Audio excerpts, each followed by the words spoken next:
Swayam Prabha. Digital India. Educated India.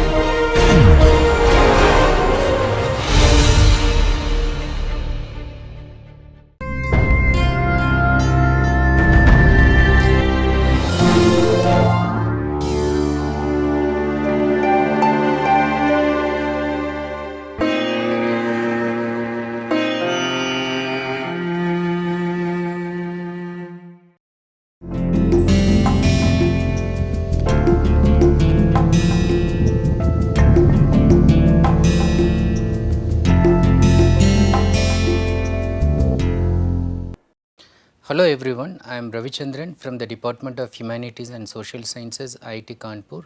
I have been giving you this course through NPTEL MOOC on developing soft skills and personality. I am very happy that we have now completed half of the course already. 4 weeks are over, and then there are very interesting discussions happening on the forum.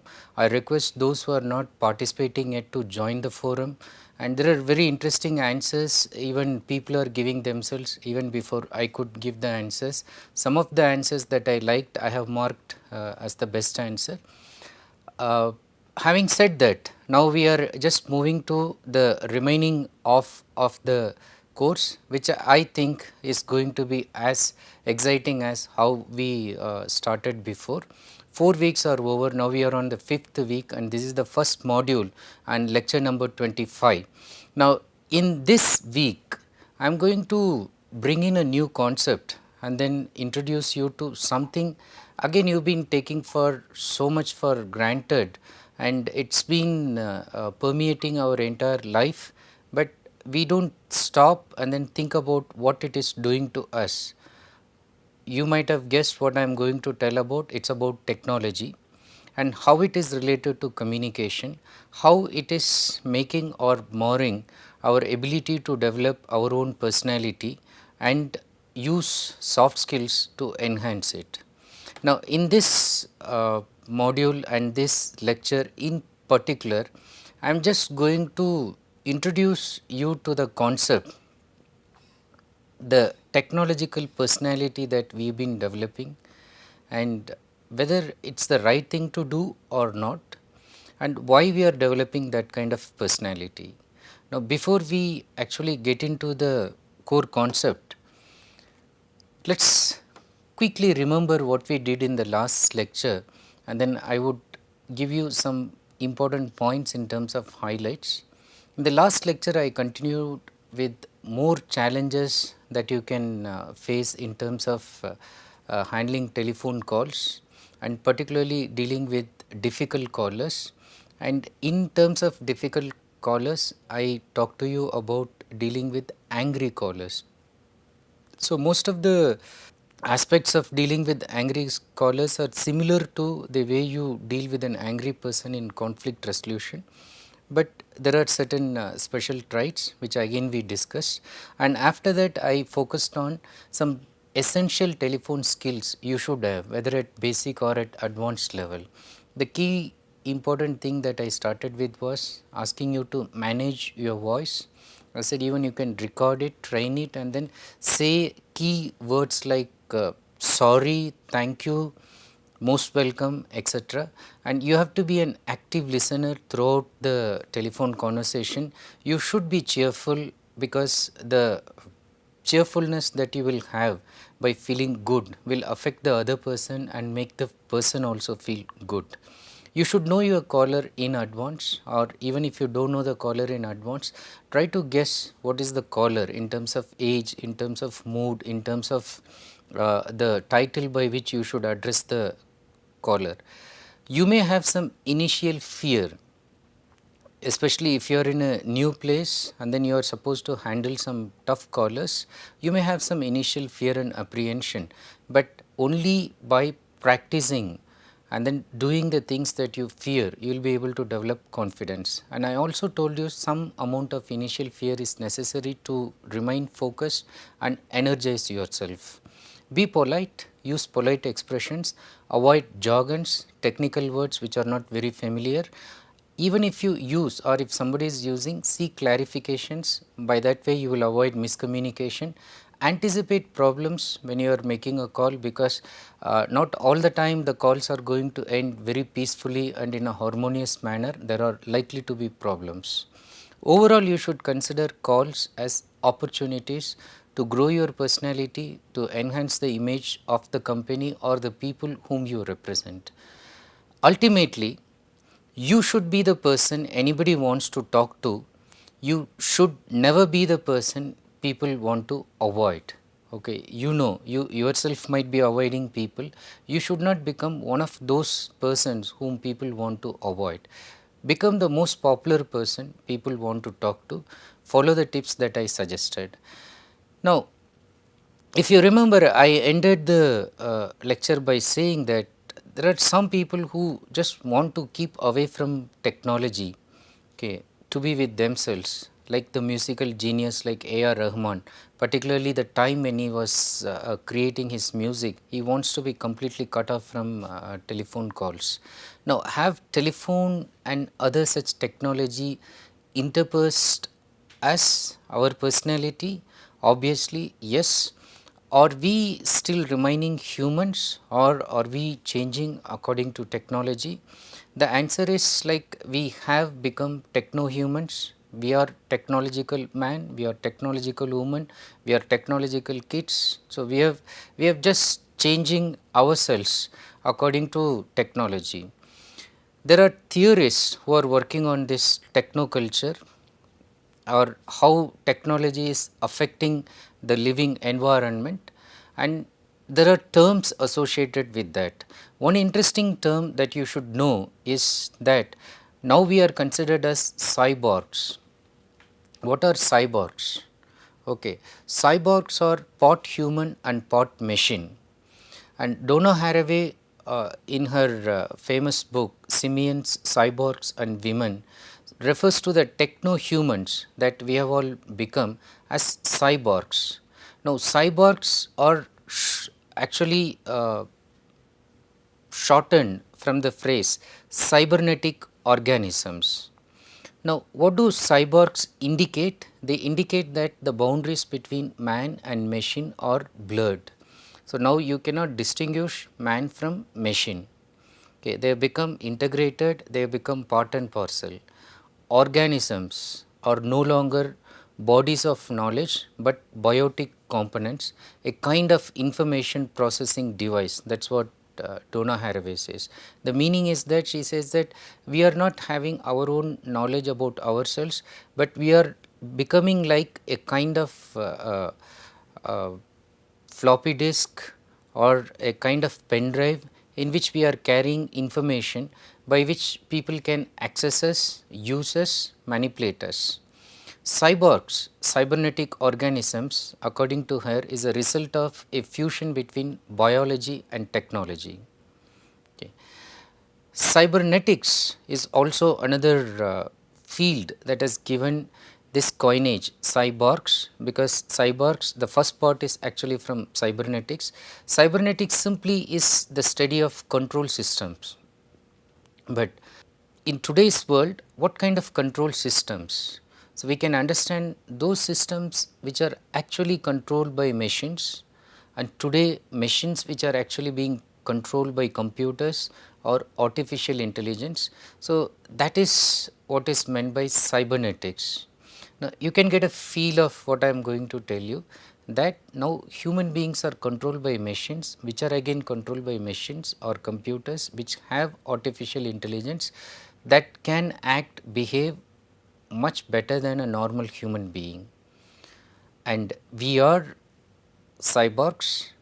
Some of us are still in the process of becoming, but there are other theorists who say that we have already become cyborgs. How? Let us see how we became cyborgs. If you are agreeing to the theorists, what made us become so? Take a look at this quotation from Marshall McLuhan in his famous book, The Medium is the Message.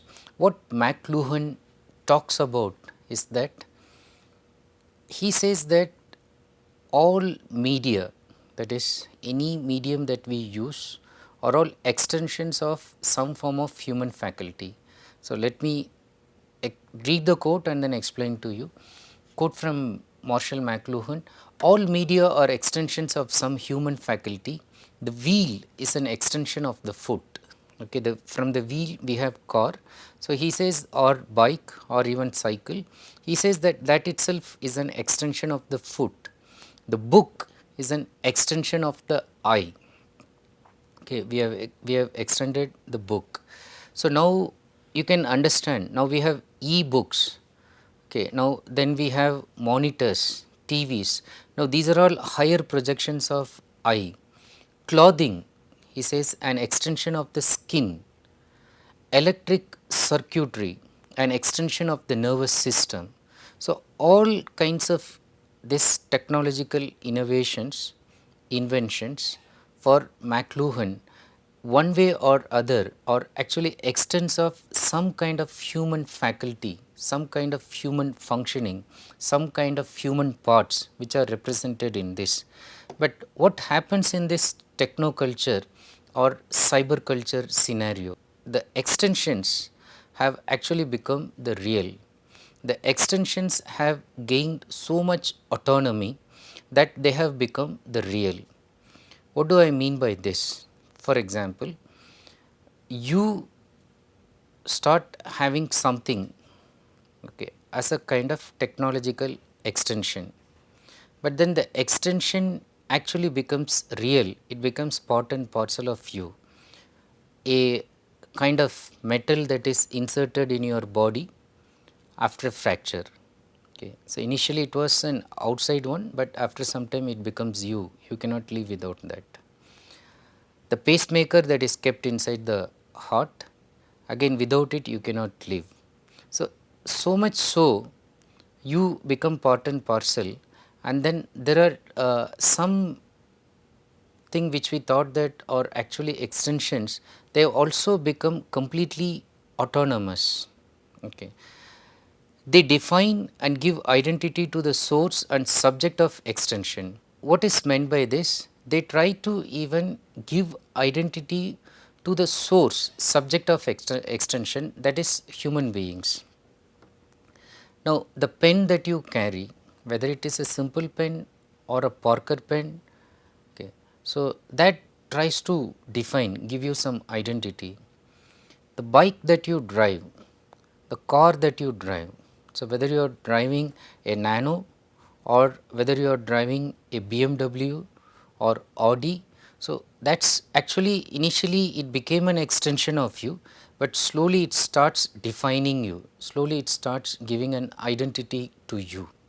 So even the clothing, the brand that you wear, so it also tells something about you. So everything that you take as accessories initially as extension, sooner or later have started defining you, giving you an identity. Now in this scenario, Donna Haraway again points out that machine is given human treatment and human is treated like a machine. So ironically, it should be the other way around. Human beings should be treated as humans and machines should be treated as machine, or we should recognize them as machines. But unfortunately, the human beings are losing their humanity, okay, with that the personality which actually defines a human being, and they are slowly becoming machines or machine like. Let me tell you a story just to illustrate this point. We all know that we have reached a point where, as rightly pointed out by Donna Haraway, that the things which we purchase are so possessed by us, and then we get so irritated, so annoyed, even if somebody touches or somebody makes any scratch or anything on that, especially all the electronic gadgets or any of the equipment that we have. Now this is about the story of a father who purchased a new car.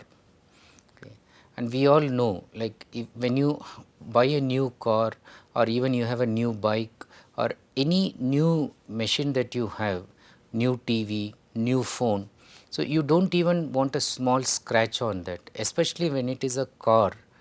if there is a slight scratch, it feels as if it hurts you, it touches your heart, you feel very bad about it. You cannot talk about dent, okay, which can completely leave you in a sense of trauma if somebody hits your new car.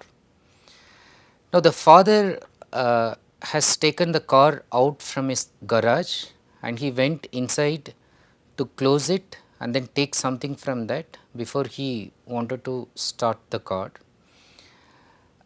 At the same time, he saw his small son around 8 or 9 years old.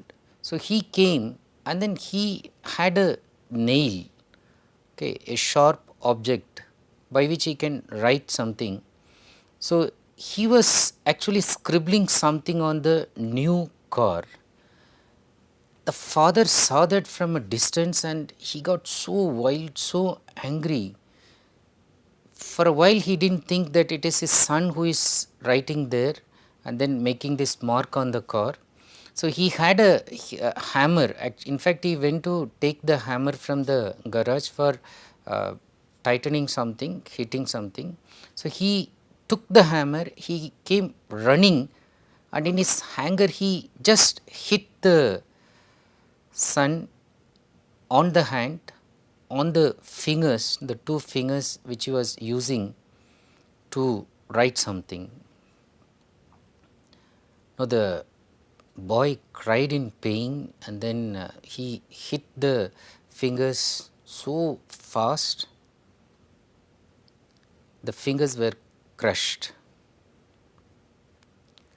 He took him to the hospital, he came to his senses. So, they had to actually remove one finger fully, the other one partially, and the third finger is quite damaged. Now, the son returned home and then the car was still there and then the father was also there. So, the father felt little awkward and then the son said, "Daddy, I didn't know that you will be so hurt, okay, I just wanted to write something there, but can it be removed?" So, he said that, yes son, it can be removed, I just have to spray some paint on that and it's, don't worry about it, I can just spray and then I have this remover also. So, if I use it, so it will be as new as the old one, the car that was new. The son listened to this and then he said, "Okay daddy, I am happy that you can recover your car and then it will become as the new one as it was before. But just tell me one thing and I just want to know." So, dad asked what? He asked him, "Tell me, when will these fingers grow?" So, the father was completely speechless and then he realized the mistake that he did and he was not able to say anything, and then he just reached the car and then he just saw the scribbling that the son had done and it was there with some blood stain, and while thought of removing it, he wanted to see what he has written, and the son has written, "I love you so much daddy." Okay. So, the father started sobbing. The lesson of the story is that the machine that we use become part and parcel of us and we become so obsessed with that, we are not able to distinguish between the machine and the man, okay, between humanity and machine. So, the personality gets blurred there.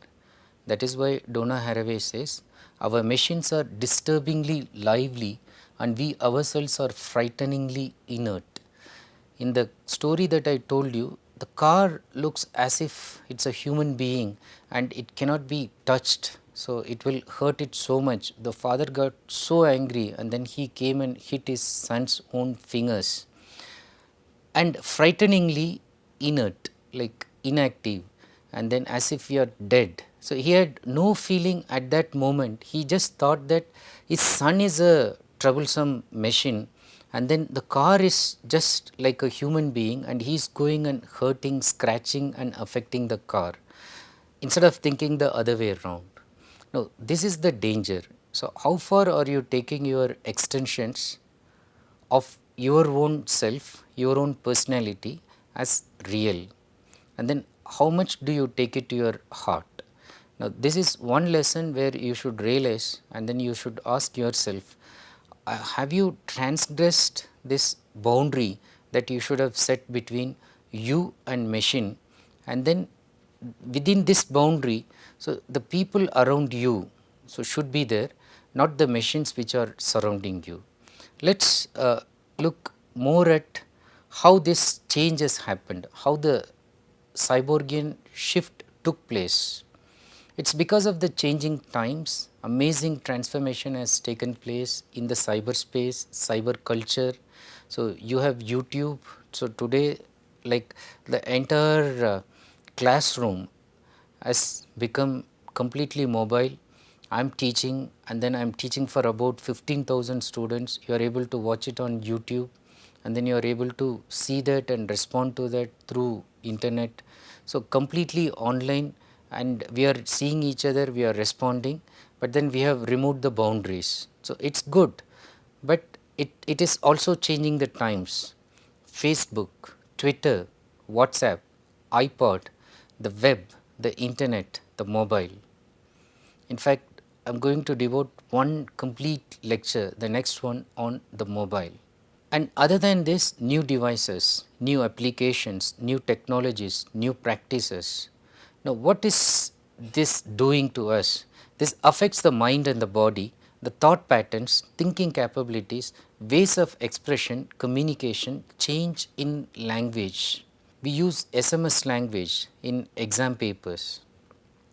We use chat language in formal letters which we are supposed to write to some director or for a job application, and we do not know the difference. Our talk itself has changed. Handwriting has changed because typewriter has taken place completely. We use typing, we no more write. So, even if we write, our hand fingers are not tuned to good writing. So, they scribble, so it is not very clear. So, this change, it is not only affecting the mind, but it affects the mind, the body because of technology. So, the human, if you look at it, as pointed out by another critic on technoscience and cyber culture, he says that the human today is rarely divorced from technology. You cannot separate the human being from technology. It has completely permeated us and interpenetrated us. Look at the quote from him. He says, technology is within medical technologies, beside telephones and outside satellites. So, you go to moon using technology, you go to Mars using technology. When you go to hospital, it is technology. When you make a telephone, it is technology. Man inhabits technology when he functions in a climate controlled office space. So, when you use air conditioning, so you are actually inhabiting technology in a climate controlled one, or technology inhabits man when it functions in him as a pacemaker. So, technology goes inside you, lives in you as a pacemaker. When man uses, for instance, a pair of eyeglasses as a prosthetic device, even the eyeglass that we use, the watch that we use, the pen that we use, these are all prosthetic devices. The device which we rely upon so much, but they are machines. Technology seems to be an appendage, as an added one. Nevertheless, as man works in assembly line, he appears to serve as an appendage. Okay.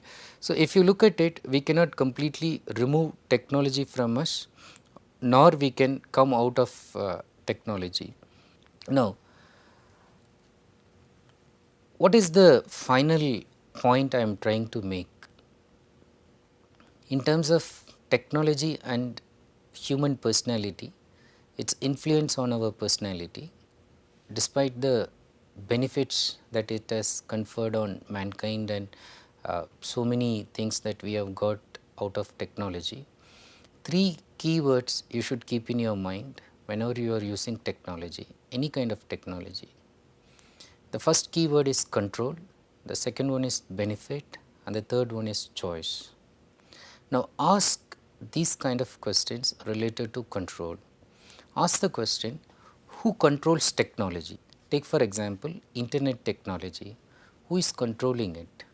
You put something, do you have your ability to take it back? Okay. Facebook, who is controlling it? You put something, but do you have control over it, or is somebody else is controlling you using that? Your own mobile technology, do you have control over mobile, or is mobile trying to control you? Who is controlling technology? If it is not you, so then there is some problem with your personality, because only when you gain control over anything that is determining your personality and identity, you will be able to develop it, you will be able to enhance it. Growth is not possible if some kind of external source is trying to control yourself, your identity and personality. Remember, our entire course philosophy is to change the inside first and then make modifications outside, not only focus on the outside. Okay. Now, in that sense, you need to know who is controlling you inside using technology. If somebody is doing that, it's high time that you have to distance from that and restore your sense of identity.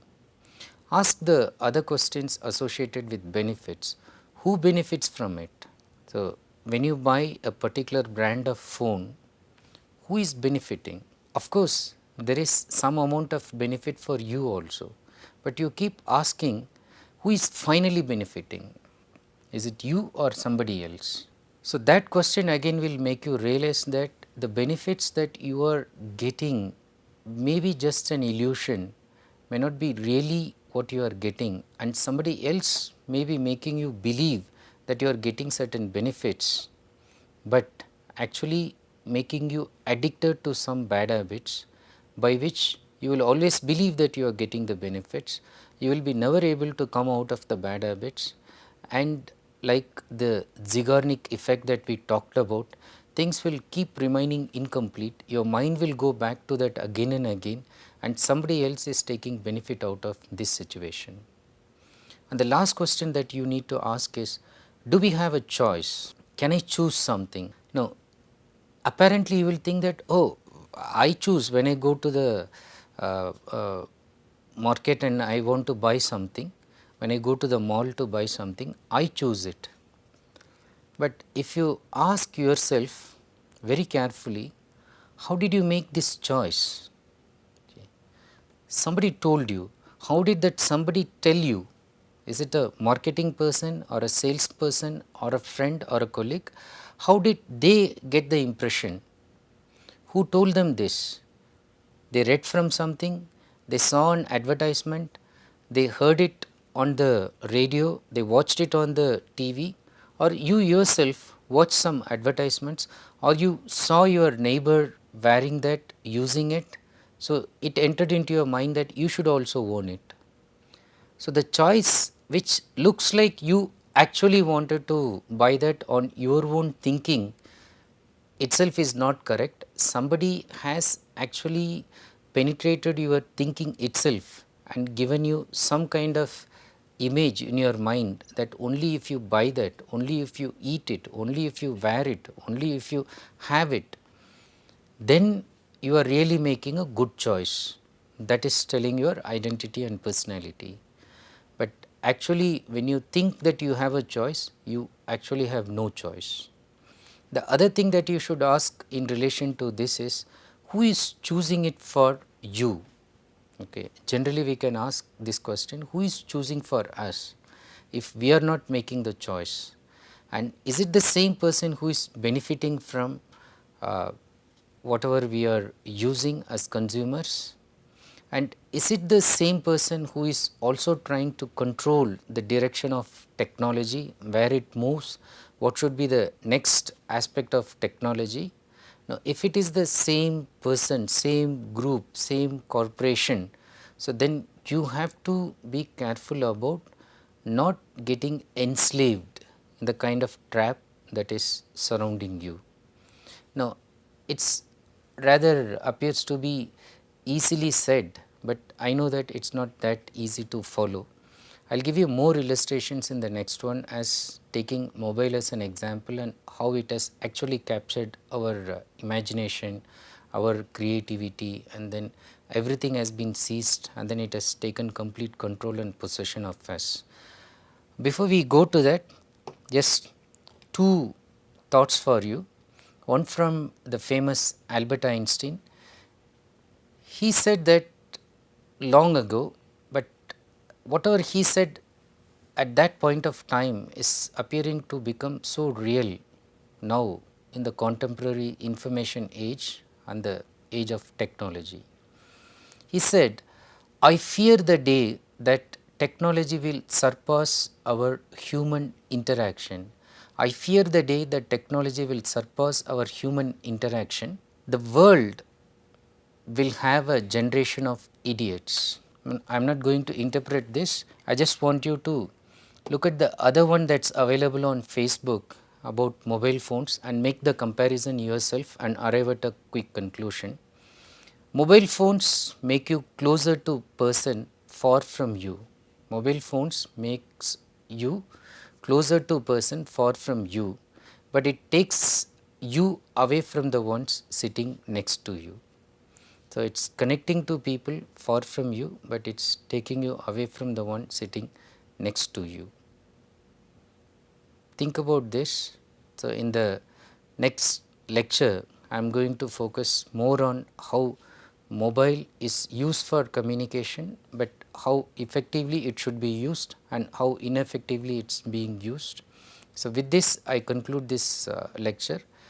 Thank you for watching this video, and as I said, I am very happy that we have crossed off of this course, and then be with us, be actively participating in the forum and all that.